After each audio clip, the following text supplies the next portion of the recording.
What is going on, ladies and gentlemen? It has been a long time since I have hit the airwaves here. It's got to be at least 4 months, probably closer to 6. I'm not really sure. But I'm back. Had to take care of some personal things with the job.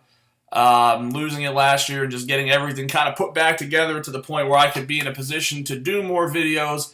Come back live. You could still see we're rocking with the white background here, but in case you can't see the paint samples on the wall, we will be doing some painting for our child that's on the way. So a lot of exciting things happening in the world of Nick from CWE, but still got that love for daily fantasy hoops, daily fantasy basketball, pretty much daily fantasy and fantasy everything. We want you to be able to come to Research Fantasy. We're kind of changing what we're doing, and instead of being a more self-produced content site, we're really working on bringing you the best from other sites out there. So you'll be able to see content from Fantasy Cruncher, you'll see content from Roto Baller, content from Roto Curve, pretty much whatever is good in the industry that's out there. We're collecting it, putting it in one place so you can see it. And we're giving you the ability to come look at the articles, click out to go visit those sites. Because look, let's be honest here.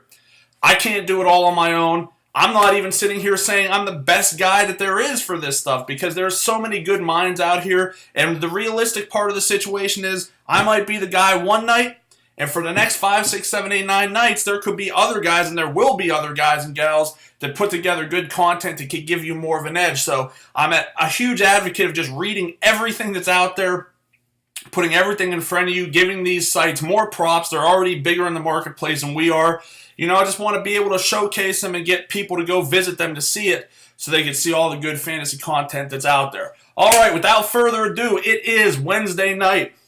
It is basketball night in America. We've got some good games going on tonight, so I want to kind of look at 3 top dollar players that I'm looking at, and then we're going to go do another video, and I'm going to do 3 of the more value type plays tonight and just share a little bit of my general philosophy. For the most part, the way I'm looking at this slate is it seems like I am spending up a little more on the guard positions and kind of filling out my roster with a little more value at the forward positions, except for one guy. As far as I am concerned, the number one guy that has to go in your lineup tonight is Joel Embiid. Now, his price is 10-4 on DraftKings. I don't have his FanDuel price in front of me. Just haven't really been playing there as much. I really just like DraftKings formats better.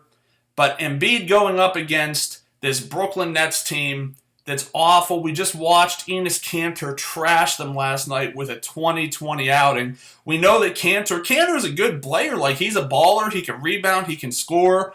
He doesn't like LeBron James, and he doesn't really, hesitate to make that known.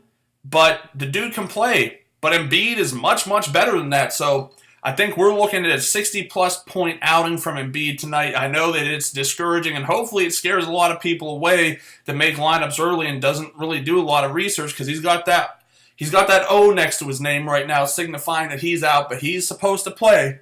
So as far as I'm concerned, he's the guy that I'm looking at. Why not LeBron James? Well, to be completely honest with you, I mean, it affects me in so many ways when I watch a Cavs team. Now, mind you, I'm from Northeast Ohio. I'm not a fan of any team in particular, but we just watched this Cavs team last night get beaten down by a G League team plus Andre Drummond. I mean, you're talking about this team being without 3 of its 5 starters, with Reggie Jackson being out. I mean, it's just a joke. This team it's a joke right now.